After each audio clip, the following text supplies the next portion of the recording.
آگ ہے جس پر وہ صبح و شام پیش کیے جاتے ہیں، اور جس دن قیامت قائم ہوگی حکم ہوگا آل فرعون کو شدید ترین عذاب میں داخل کرو۔ اس آیت میں فرعون اور آل فرعون کا انجام بتایا جا رہا ہے۔ موسیٰ علیہ السلام جب بنی اسرائیل کو لے کر شہر سے نکل گئے تو فرعون کو اس کی خبر ہوئی، وہ لشکر تیار کر کے ان کے پیچھے آیا اور موسیٰ علیہ السلام کو بنی اسرائیل کے ہمراہ دریائے قلزم کی طرف جاتے ہوئے دیکھا۔ فرعون نے بھی اپنے لشکروں کے ساتھ ان کا پیچھا کیا۔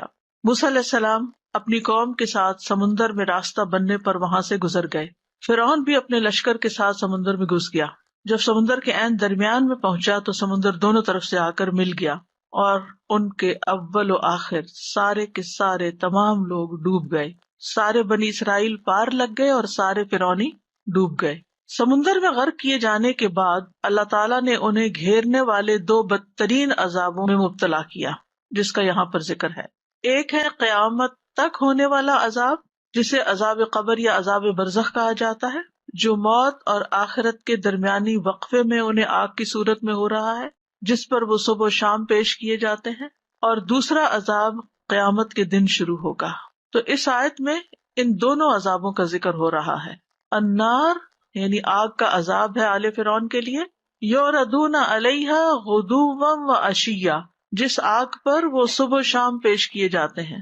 یہ ہو گیا ایک عذاب جو اس وقت ہو رہا ہے، اور دوسرا ہے وَيَوْمَ تَقُومُ السَّاعَةُ، اور جس دن قیامت قائم ہوگی اس وقت اس سے بھی بڑا عذاب ہوگا، کہا جائے گا ادخلوا آل فرعون اشد العذاب، آل فرعون کو شدید ترین عذاب میں داخل کرو۔ جنت کا ذکر جب ہم پڑھتے ہیں تو قرآن مجید میں آتا ہے جنتیوں سے کہا جائے گا ادخلوا فیہا بسلام، لیکن یہاں کہا گیا ادخلوا آل فرعون اشد العذاب، یعنی اللہ سبحانہ وتعالیٰ ان سے بات بھی نہیں کرنا چاہیں گے اور فرشتے پھر مار مار کے دھکے دے کے ان کو آگ کی طرف لے جائیں گے۔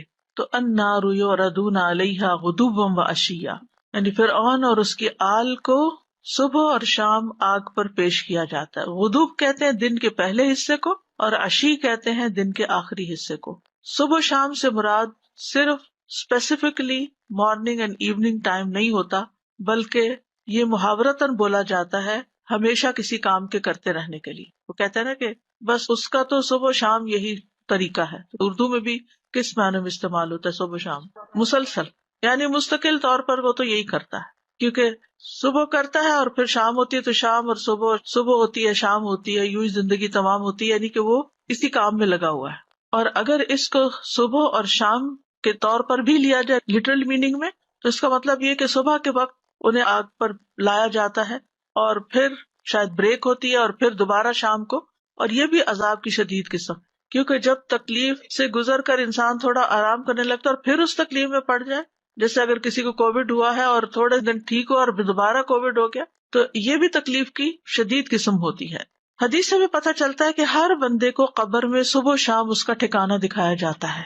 رسول اللہ صلی اللہ علیہ وسلم نے فرمایا جب تم میں سے کوئی مر جاتا ہے تو صبح و شام اس کا ٹھکانہ اس پر پیش کیا جاتا ہے، اگر وہ جنت والوں میں سے ہے تو اسے جنت والوں کا مقام دکھایا جاتا ہے، اور اگر وہ دوزخ والوں میں سے ہوتا ہے تو دوزخ والوں کا مقام اسے دکھایا جاتا ہے، اور اس سے کہا جاتا ہے یہ تیرا ٹھکانہ ہے جب تک کہ اللہ تمہیں قیامت کے دن اٹھا کر اس جگہ نہ پہنچا دے۔ اب یہ جو ہے کہ وہ صبح شام اس پہ پیش کیے جاتے ہیں، تو اس کا کیا مطلب ہے کہ وہ صرف جا کے دیکھتے ہیں؟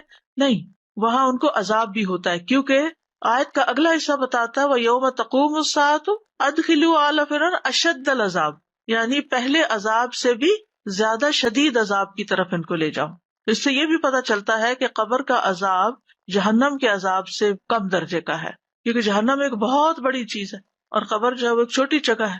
وَيَوْمَ تَقُومُ السَّاعَةُ أَدْخِلُوا آلَ فِرْعَوْنَ أَشَدَّ الْعَذَابِ، اور جس دن قیامت قائم ہو جائے گی تو عذاب کے فرشتوں سے کہا جائے گا کہ اب آل فرعون کو شدید ترین عذاب میں داخل کر دو۔ پہلا عذاب جو ہے قیامت کے دن برپا ہونے تک ان کی روحوں کو دیا جا رہا ہے۔ آپ کو یاد ہوگا کہ نبی صلی اللہ علیہ وسلم جب معراج پر تشریف لے گئے تھے تو اس وقت ان کو کیا دکھایا گیا تھا؟ آل فرعون کو دکھایا گیا تھا کہ وہ آگ پہ پیش کیے جا رہے ہیں۔ تو وہاں ظاہر ہے کہ آسمانوں پر روحیں ہی ہیں، اور جب قیامت کا دن ہوگا تو ان کے جسموں اور روحوں کو یکجا کر کے جہنم میں ڈالا جائے گا، یعنی جسم اور روح دونوں پر سزا ہوگی۔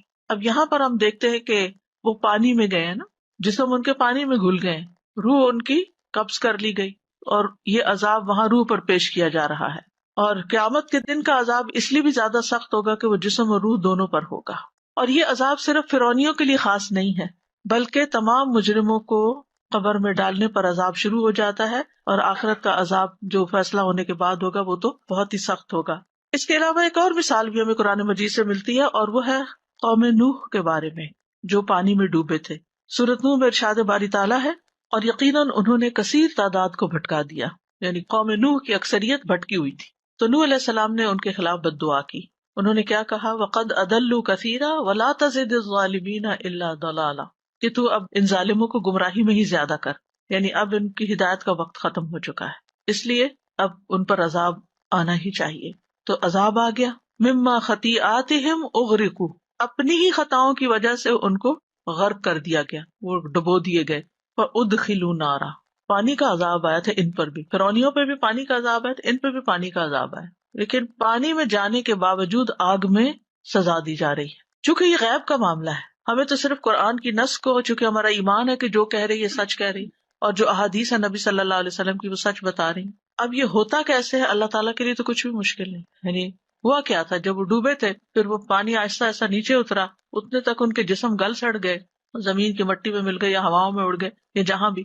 تو اگر پانی کے فرشتوں کو اللہ تعالیٰ حکم دے کہ یہاں جتنے بھی ان کے جسم کے ذرات ہیں، وہ ذرات جہاں بھی ہیں، ہمیں لگتا ہے کہ بہت بڑے جگہ پر پھیل گئے ہیں، لیکن دیکھا جائے تو وہ زمین بھی ان کے لیے قبر کا ایک گڑھا ہی بن گئی، اور سمندر بھی قبر کا گڑھا ہی بن گیا ان کے لیے. تو اللہ تعالیٰ کے لیے کچھ مشکل نہیں. اور ویسے بھی آپ دیکھیں کہ پانی کس چیز سے مل کے بنا ہوا ہے؟ دو گیسز سے، H2O. آپ دیکھیے ایک جلتی ہے اور دوسری جلاتی.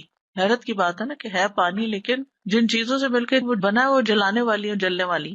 یہ سارا اللہ کا بنایا ہوا ہے نا.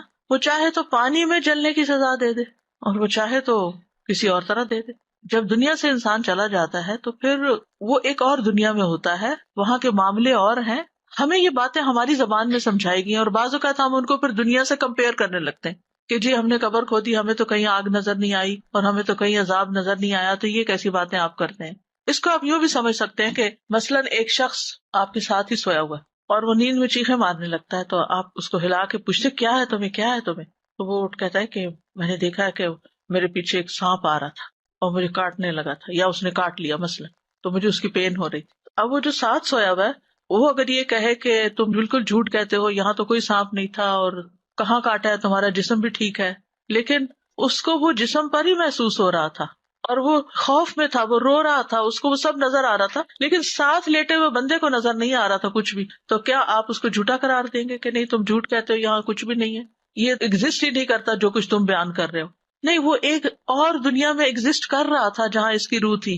مادی دنیا میں ایگزسٹ نہیں کر رہا تھا، لیکن it was there some where, جہاں یہ اس کی روح تھی یا جہاں بھی یہ تھا، اور یہ سب کچھ دیکھ رہا تھا اور محسوس کر رہا تھا اور بھاگ رہا تھا اور درد سے رو رہا تھا. تو یہ سب اس کے لیے ایک حقیقت تھی، لیکن ہو کیسے رہا تھا؟ آج تک کوئی گتھی سلجھا سکا یہ خوابوں میں جو کچھ نظر آتا ہے یہ کیا ہوتا ہے؟ اتنا حیران کن ہے، یہ اتنا حیران کن ہے. اور بعض اوقات آئندہ ہونے والی بات انسان کو ایسے نظر آ رہی ہوتی ہے جیسے وہ ہو چکی ہو، اور بعض اوقات انسان نے خواب دیکھا ہوتا ہے اور پھر بعد میں دیکھتا ہے تو کہتا ہے یہ کہاں دیکھا تھا میں نے، پھر اس کو یاد ہوتا ہے نہیں میں نے حقیقت میں نہیں خواب میں دیکھا تھا، اور اب وہی چیز مجھے حقیقت میں بھی نظر آ رہی ہے. تو یہ جو خواب ہے نا، یہ بھی اللہ تعالیٰ کے وجود پر دلیل ہے اور اللہ تعالیٰ کی قدرت پر اور اللہ کے خالق ہونے پر. تو بہرحال آل فرعون کو تو آگ کے عذاب میں ڈالا گیا غرق کر کے، یہاں قوم نوح کے ساتھ بھی یہی ہوا. فلم یجدوا لهم من دون اللہ انصارا، پھر انہوں نے اپنے لیے اللہ کے سوا کوئی مددگار نہ پایا. وہاں کون سنتا ہے، کون مدد کر سکتا ہے، کرنا بھی کوئی چاہے. اب اگر آپ مثلا سوئے ہوئے بندے کو یہ کہے کہ وہ جو خواب تم نے دیکھا تھا میں مارتی ہوں اس سانپ کو، کہاں سے ماریں گے آپ؟ کچھ نہیں کر سکتے. تو جس پہ بیتے وہی جانے. تو ان دونوں آیات سے یہ بات پتہ چلتی ہے کہ عذاب قبر جو ہے یا قیامت کے آنے سے پہلے کا عذاب برحق ہے. اسے آپ عذاب قبر کہیں، اسے آپ عذاب برزخ کہیں، اسے آپ کچھ بھی نام دیں، لیکن وہ برحق ہے. حدیث میں اس کو عذاب قبر بتایا گیا ہے. حضرت عائشہ سے روایت ہے ایک یہودی عورت ان کے پاس آئی، اس نے عذاب قبر کا ذکر کیا اور کہا اللہ آپ کو عذاب قبر سے محفوظ رکھے. اس پر حضرت عائشہ نے رسول اللہ صلی اللہ علیہ وسلم سے عذاب قبر کے بارے میں دریافت کیا. آپ نے کہا ہاں عذاب قبر برحق ہے. حضرت عائشہ کہتی ہیں پھر میں نے کبھی ایسا نہیں دیکھا کہ رسول اللہ صلی اللہ علیہ وسلم نے کوئی نماز پڑھی ہو اور اس میں عذاب قبر سے اللہ کی پناہ نہ مانگی ہو. خود رسول اللہ صلی اللہ علیہ وسلم پناہ مانگتے تھے ہر نماز کے بعد، اور وہ دعا سب کو آتی ہوگی اللہم انی اعوذ بک من عذاب القبر وَأَعُوذُ بِكَ مِنْ عَذَابِ جہنم، آخر تک. انشاءاللہ آج یہی دعا ہے ہماری، آگے جا کے ہم اس کی وضاحت کریں گے. تو بذریعہ وحی قبر کی آزمائش کے حق ہونے کی خبر ملتی ہے انسان کو، اس لیے ہمارا ایمان ہے وحی پر اور ہم اس کو حق مانتے ہیں، حق ہی جانتے ہیں. اسماء بنت ابی بکر کہتی ہیں کہ رسول اللہ صلی اللہ علیہ وسلم خطبے کے لیے کھڑے ہوئے تو آپ نے اس آزمائش کا ذکر فرمایا جس میں ہر شخص کو قبر کے اندر مبتلا ہونا پڑے گا. جب آپ نے یہ ذکر کیا کہ ہر شخص کا قبر میں امتحان ہوگا تو مسلمان رونے لگے، آہو بکا کرنے لگے، حتیٰ کہ ان کے رونے کی آوازوں سے میں نبی صلی اللہ علیہ وسلم کی بات سمجھ نہ سکی کہ آپ کیا فرما رہے، کیونکہ مائک اسپیکر وغیرہ تو نہیں ہوتے تھے. آپ بات کر رہے تھے اور صحابہ نے رونا شروع کر دیا اور رونے کی آوازوں میں آپ کی آواز دب گئی. جب ان کی آہو بکا رک گئی تو میں نے ایک قریبی شخص سے کہا کہ اللہ تیرے لیے برکت فرمائے. رسول اللہ صلی اللہ علیہ وسلم نے آخر میں کیا فرمایا تھا؟ اس نے کہا آپ صلی اللہ علیہ وسلم نے فرمایا مجھے وحی کی گئی ہے کہ قبروں میں تمہاری فتنہ دجال جیسی آزمائش ہوگی، یعنی ایک سخت ٹیسٹ ہوگا. نبی صلی اللہ علیہ وسلم نے فرمایا اگر مجھے یہ ڈر نہ ہوتا کہ تم لوگ اپنے مردوں کو دفن کرنا چھوڑ دو گے تو میں اللہ سے دعا کرتا کہ تمہیں قبر کا عذاب سنا دے. یعنی جب مردے کو دفن کرتے ہیں اور فرشتے اس کے ساتھ بات کر رہے ہوتے ہیں اور اس کا ٹیسٹ لے رہے ہوتے ہیں تو وہ باتیں جو ہیں وہ تمہیں سنوا دی جاتی، یا یہ کہ پھر اس کے بعد اگر اس کو کوئی سزا ہوتی ہے اور وہ رونا دھونا کرتا ہے تو وہ رونا دھونا سنوا دیا جاتا. ابن مسعود کہتے ہیں بے شک مردوں کو ان کی قبروں میں عذاب دیا جاتا ہے یہاں تک کہ جانور ان کی آوازیں سنتے ہیں. یعنی انسان وہ فریکوینسی ایسی ہوتی ہے کہ انسان نہیں سن سکتے لیکن اور مخلوقات سن سکتی ہیں. ایک اور آیت بھی ہمیں عذاب قبر کے بارے میں اشارہ دیتی ہے، یہ سورۃ الانعام کی آیت ہے 93. اور اگر آپ اس وقت دیکھ سکتے جب ظالم لوگ موت کی سختیوں میں گھرے ہوئے ہوتے ہیں اور فرشتے اپنے ہاتھوں کو پھیلائے ہوئے ہوتے ہیں، ہم تو نہیں دیکھتے لیکن قرآن بتاتا ہے کہ مرنے والے کے پاس فرشتے بیٹھے ہوتے ہیں اور اپنے ہاتھ آگے کرتے ہیں، کہتے ہیں نکالو اپنی جانیں، آج تم رسوائی کے عذاب سے سزا دیے جاؤ گی اس وجہ سے کہ تم اللہ پر ناحق باتیں کہتے تھے اور تم اس کی آیات سے تکبر کرتے تھے. یعنی اس کی آیات پر جھکتے نہیں تھے یا ان کو مانتے نہیں تھے. یہاں بنیادی طور پر کفر کرنے والوں، تکبر کرنے والوں، اللہ کی بات نہ ماننے والوں کی بات کی جا رہی ہے کہ جب ان کی موت کا وقت آتا ہے تو اس وقت سخت ترین تکلیف ان کو ہوتی ہے، سکرات موت میں ہوتے ہیں اور فرشتے ان کو مار رہے ہوتے ہیں، ڈانٹ رہے ہوتے ہیں اور ان کو دھمکا رہے ہوتے ہیں کہ الیوم تجزون عذاب الہون، آج تمہیں ذلت کا عذاب دیا جائے گا، سخت ذلیل کیا جائے گا. اچھا، اب ایک تو یہ ہے کہ جب موت کا وقت ہوتا ہے اس وقت بھی سزا ہو رہی ہوتی ہے، لیکن یہ آج کون سا ہے؟ مرنے کا دن ہے، یعنی مرنے کے بعد سے تمہاری سزا اب شروع ہو جائے گی، یہ مطلب ہے. تو وَلَوْ تَرَىٰ إِذِ الظَّالِمُونَ فِي غَمَرَاتِ الْمَوْتِ، غمرات الموت کا مطلب ہے موت کی سختیاں، سکرات، مشکلات. غمرہ کا مطلب ہوتا ہے شدت، سختی. اصل میں غمرہ کہتے ہیں کسی چیز کو جو ڈھانپ لیتی ہے. غامر اس پانی کو کہتے ہیں جو ہر طرح کے اثرات کو چھپا کر زائل کر دے، یعنی زیادہ پانی ہوتا ہے تو اس کے اندر جو برتن میں کچھ میل کچیل ہوتی ہے وہ پھر نظر نہیں آتی. تو یہاں سے پھر یہ شدتوں اور تکلیفوں کے لیے بھی استعمال ہونے لگا. تو یہاں پر کہا جا رہا ہے کہ اے انسان اگر تم دیکھو ان لوگوں کو جو موت کی غشیوں میں ہوتے ہیں اور ان کے اوپر جو تکلیف گزر رہی ہوتی ہے تو دیکھ کے انسان کا جسم لرز جائے. والملائکۃ باسطوا ایدیہم، اس وقت فرشتے اپنے ہاتھ لمبے کیے ہوئے ہوتے ہیں، یعنی فرشتے جو ہیں اس وقت غصے میں ہوتے ہیں اور غصے میں بول رہے ہوتے ہیں اور اللہ کے عذاب کی خبر سنا رہے ہوتے ہیں ان کو.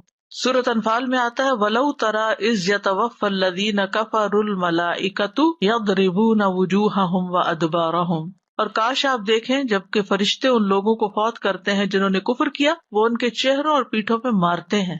ہمیں تو نظر نہیں آتا مرنے والے کو جو مار پڑ رہی ہوتی، لیکن قرآن بتاتا ہے کہ ایسے ظالموں کی موت جب آتی ہے تو فرشتے ان کو مارتے ہیں، یعنی غصہ بھی کرتے ہیں، مارتے بھی ہیں اور برے عذاب کی خبر بھی دیتے ہیں ان کو. اور ڈانٹ کے کہتے ہیں اخرجوا انفسکم، نکالو اپنی جانیں، یعنی روح کو اپنے جسم سے نکال کے ہمارے حوالے کرو. الیوم تجزون عذاب الہون، آج تمہیں بری طرح رسوا کیا جائے گا. اور یہاں الیوم سے مراد پھر قبر کے عذاب کی طرف اشارہ ہے، یعنی آج تمہارے عذاب قبر کی ابتدا ہو جائے گی.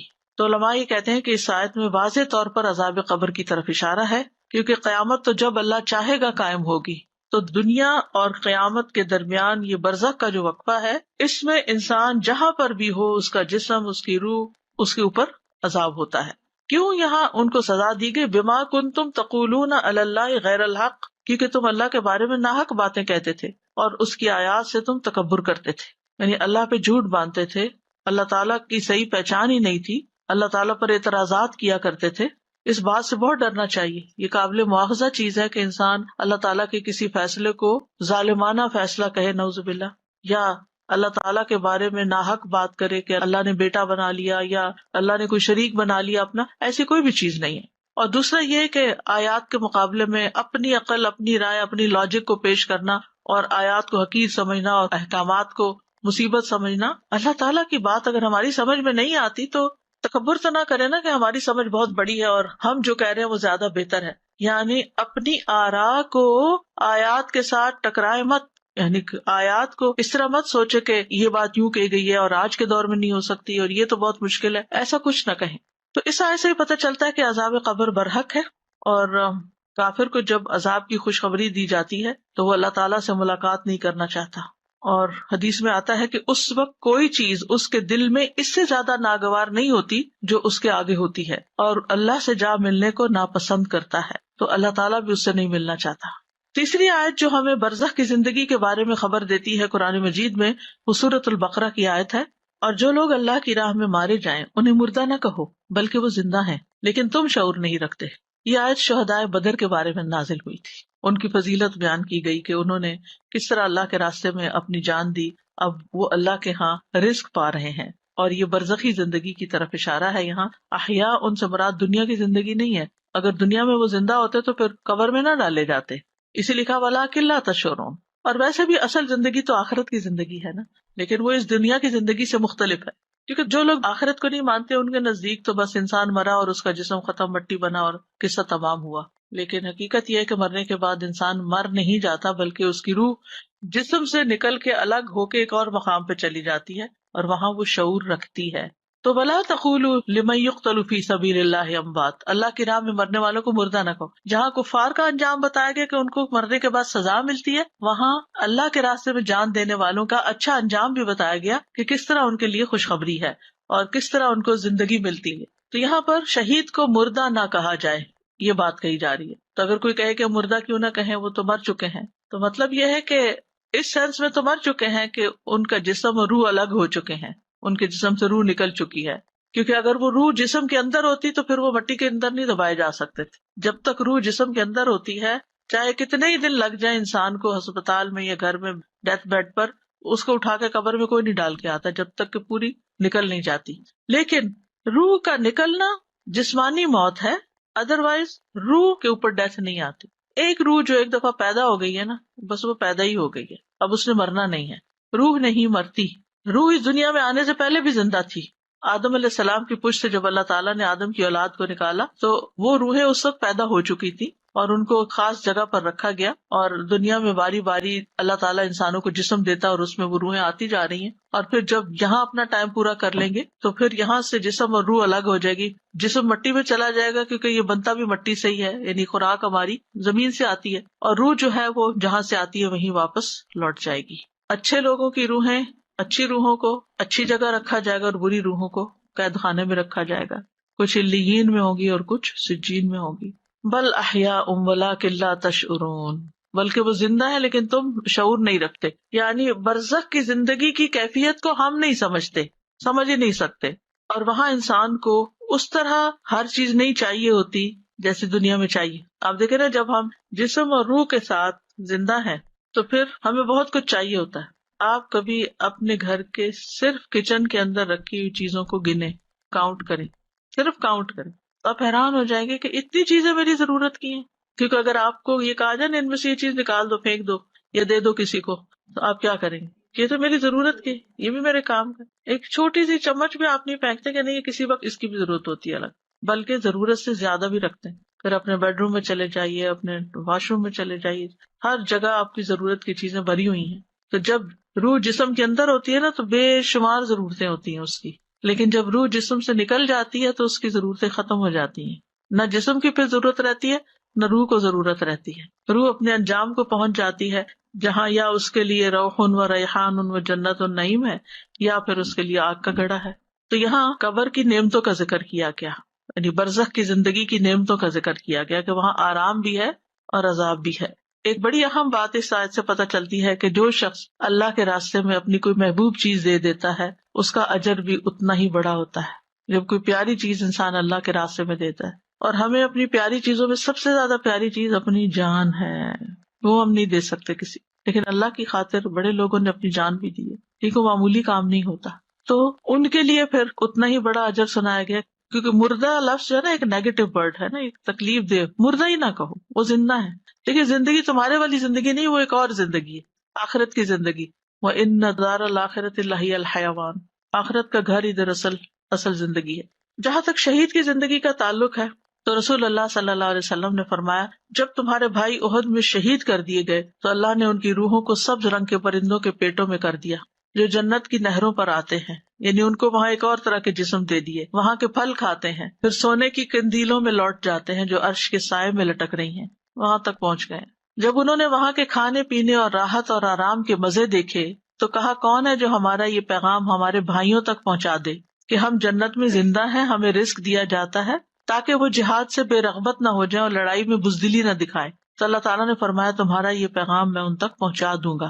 تو اس وقت یہ آیت نازل ہوئی تھی سورۃ البقرہ کی، وَلَا تَحْسَبَنَّ الَّذِينَ قُتِلُوا فِي سَبِيلِ اللَّهِ أَمْوَاتًا بَلْ أَحْيَاءٌ عِندَ رَبِّهِمْ يُرْزَقُونَ، وہ لوگ جو اللہ کی راہ میں مارے گئے ان کے بارے میں ہرگز یہ خیال نہ کیجیے کہ مردہ ہیں، بلکہ وہ زندہ ہیں اور اپنے رب کے پاس رزق دیے جاتے ہیں۔ تو اس سے یہ پتہ چلتا ہے کہ شہید کے ساتھ اسپیشل معاملہ کیا جاتا ہے۔ تو بہرحال مرنے کے بعد کوئی مجرم کی حیثیت سے دنیا سے جاتا ہے اور کوئی محسن کی حیثیت سے، اور جیسا کوئی معاملہ کرتا ہے ویسا ہی اس کے ساتھ معاملہ کیا جاتا ہے، ویسا ہی اس کو ٹریٹ کیا جاتا ہے، جیسا کرو گے ویسا بھرو گے۔ ہر شخص کو سوچنا چاہیے کہ وہ اپنے کل کے لیے کیا لے کے جا رہا ہے۔ یا ایھا الذین آمنوا اتقوا اللہ ولتنظر نفس ما قدمت لغد، ہر شخص کو یہ فکر ہونی چاہیے کہ کل کے لیے کیا تیار کیا، آخرت کے لیے کیا تیار کیا ہے، اس لیے اپنی نیت کو بار بار خالص کرنے کی ضرورت رہتی ہے۔ بہرحال قبر کی زندگی ایک حقیقی زندگی ہے، حقیقت پر مبنی ہے، اور قبر آخرت کی منزلوں میں سے پہلی منزل ہے، یعنی آخرت کا سفر موت کے بعد قبر سے شروع ہوتا ہے، پہلا مرحلہ ہے۔ رسول اللہ صلی اللہ علیہ وسلم نے فرمایا، قبر آخرت کی پہلی منزل ہے، اگر وہاں نجات مل گئی اس کے بعد کے سارے مراحل آسان ہو جائیں گے، اور اگر وہاں نجات نہ ملی تو اس کے بعد کے سارے مرحلے مشکل ہوں گے، اگلے جتنے بھی سٹیپس ہیں جنت تک پہنچنے کے۔ پھر آپ نے فرمایا، اللہ کی قسم میں نے جتنے بھی منظر دیکھے ہیں قبر کا منظر ان سب سے ہولناک۔ نبی صلی اللہ علیہ وسلم نے فرمایا، قبر کو ایک مرتبہ بھینچا جاتا ہے، اگر کوئی شخص اس سے بچ سکتا تو سعد بن معاذ ہوتے۔ اب دیکھیں کہ ہم دنیا میں آنے سے پہلے ہماری روح کہاں تھی ہمیں کچھ پتا نہیں، ایسی جگہ رکھا گیا جہاں ہمیں شعور نہیں تھا، پھر ماں کے پیٹ میں آئے ہمیں کچھ شعور نہیں تھا، چھوٹی سی جگہ قبر سے بھی تنگ، لیکن چونکہ شعور نہیں تھا تو اس لیے یاد ہی کچھ نہیں کہ وہاں کیا کیا، کوئی تنگی یاد نہیں، شعور نہیں تھا۔ لیکن ایک دفعہ جب ہم دنیا میں آ گئے تو شعور کا سفر شروع ہو گیا، اور پھر دنیا کی رنگا رنگی اور زیب و زینت اور بہت مزے مزے کی چیزیں، اس میں ہمارا دل لگ گیا۔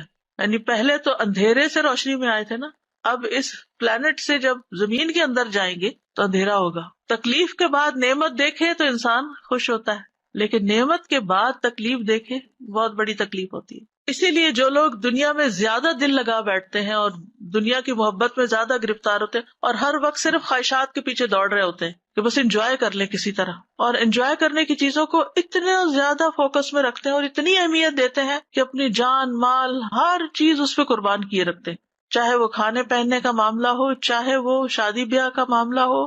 سب سے زیادہ ہماری جو توجہ ہوتی ہے یا شوق ہے ہمارے، وہ دنیا کی زیب و زینت ہے، تھوڑی ہے یا زیادہ فوکس اس کی طرف ہوتا ہے۔ اب خود سوچیں کہ جب ایک انسان اس رونق اور اس زیب و زینت کو چھوڑ کے جاتا ہے، یہ تو ایسے ہی ہے نا کہ جیسے کسی کو امریکہ سے نکال کے پاکستان کے کسی دور دراز گاؤں میں بھیج دیں، اس کے لیے رہنا بہت مشکل ہوگا۔ لیکن کچھ ایسے لوگ بھی ہوتے ہیں جو واقعی یہ رونقیں چھوڑ کے وہاں جاتے ہیں اور غریبوں کی مدد کرتے ہیں اور غریبوں کے ساتھ رہتے ہیں، اور ان کو مشکل نہیں لگتا کیونکہ انہوں نے ان رونقوں سے دل نہیں لگایا ہوتا۔ تو جتنا آپ دنیا میں زیادہ گھستے چلے جائیں گے اور دنیا کی رونقوں اور زینتوں میں زیادہ وقت لگائیں گے، قبر اتنی ہی وحشت ناک لگے گی، اتنا ہی زیادہ پریشانی کا معاملہ ہوگا، کیونکہ آپ سب کچھ چھوڑا ہے، اپنے دوست چھوڑا ہے، بہن بھائی رشتے دار عزیز سب چھوڑا ہے دنیا میں، مال و متاع چھوڑا ہے، گرم نرم بستر چھوڑا ہے، کپڑے چھوڑا ہے، مزے مزے کے کھانے پینے ہر چیز چھوڑا ہے۔ اب یہاں تو وہ سب کچھ نہیں ہے، وہاں تو وہی ملے گا جو عمل ساتھ لے کر آئے، عمل کی کرنسی ساتھ ہوگی، اس کے مطابق جو آپ ڈیزرو کرتے ہوں گے وہی مل جائے گا۔ تو بہرحال قبر اندھیری جگہ ہے، رسول اللہ صلی اللہ علیہ وسلم نے فرمایا یہ قبریں اپنے رہنے والوں پر اندھیرے سے بھری ہوئی ہیں، ٹوٹل ڈارکنیس ہے، اللہ ان کو میری نماز کی وجہ سے روشن کر دے گا، یعنی میری دعا کی وجہ سے۔ صلاۃ کا لفظ ہے لیکن یہ دعا کے معنوں میں استعمال ہے۔ یعنی آپ دعا کرتے تھے، اور جیسا کہ پیچھے بھی ہم نے پڑھا کہ کوئی نماز ایسی نہیں ہوتی تھی جس میں آپ عذاب قبر سے پناہ نہ مانگیں۔ پھر یہ بھی یاد رکھیے کہ قبر میں انسان کی عقل کو لوٹایا جاتا، ہوش و حواس بحال کیے جاتے ہیں۔ ایک تو نا کہ کسی اندھیری کوٹڑی میں آپ ہیں اور آپ سوئے ہوئے ہیں تو کیا فرق پڑتا ہے آپ کہاں ہیں، لیکن اگر آپ کی آنکھ کھل جائے اور آپ اٹھ کے دیکھیں تو وہ پھر تکلیف دہ ہے۔ عبداللہ بن عمر کہتے ہیں ایک مرتبہ رسول اللہ صلی اللہ علیہ وسلم نے قبروں میں امتحان لینے والے فرشتوں کا تذکرہ کیا۔ عمر رضی اللہ عنہ کہنے لگے، اے اللہ کے رسول، کیا اس وقت ہماری عقل لوٹا دی جائے گی؟ آپ نے فرمایا، ہاں بالکل آج کی طرح سننے بولنے دیکھنے والے ہوگے قبر کے اندر۔ اسی لیے ہم دیکھتے ہیں کہ صحابہ قبر سے بہت خوف کھاتے تھے، خاص طور پر حضرت عثمان کے بارے میں آتا ہے کہ جب کسی قبر کے پاس رکتے تو بہت روتے تھے۔ ہم بھی بعض اوقات قبرستان جاتے ہیں، یہ گزرتے ہیں، لیکن ہمارے تو کوئی آنسو نہیں آتے، کیونکہ ہمیں پتہ ہی نہیں، جو جاہل انسان ہوتا ہے یا بے شعور انسان ہوتا ہے اس کو تو ڈر نہیں لگتا، اس کے اندر وہ خشیت نہیں ہوتی۔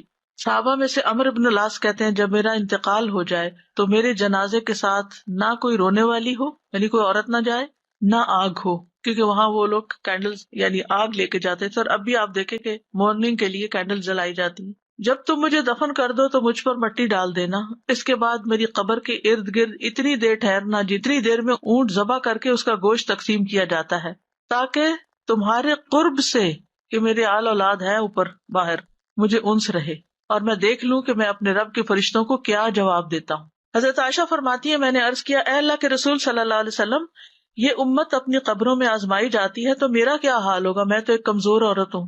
آپ نے فرمایا، اللہ تعالیٰ ان لوگوں کو جو ایمان لائے ہیں قول ثابت کے ساتھ دنیا کی زندگی میں اور آخرت میں ثابت قدم رکھتا ہے، یعنی جو لوگ ایمان لاتے ہیں اللہ تعالیٰ ان کو لا الہ الا اللہ کی وجہ سے قبر کے اندر جما کے رکھے گا، وہ جواب دے پائیں گی۔ جتنا جس کا ایمان مضبوط ہوگا اتنی اس کے لیے آگے آسانی ہوگی۔ اب قبر میں دفنانے کے بعد 3 سوال پوچھے جائیں گے، اس پر ایک کتاب بھی ہے قبر کے 3 سوال، اور اس میں میں نے ساری یہ احادیث اکٹھی کروا دی تھی کہ ایک ہی جگہ پر بیٹھ کر انسان سارا کچھ دیکھ لے، پڑھ لے، اور اس کو ریفرنس بھی سارے مل جائیں۔ اسی طرح مردہ جو ہے وہ قبر میں باہر والوں کی پاؤں کی آواز بھی سن رہا ہوتا ہے۔ برا بن عازب کہتے ہیں کہ ہم رسول اللہ صلی اللہ علیہ وسلم کے ساتھ ایک انصاری کے جنازے میں گئے، ہم قبر کے پاس پہنچے تو ابھی لحد تیار نہیں تھی۔ لحد کہتے ہیں بغلی قبر کو، گڑھا کھود کے پھر سائڈ سے کھودا جاتا ہے۔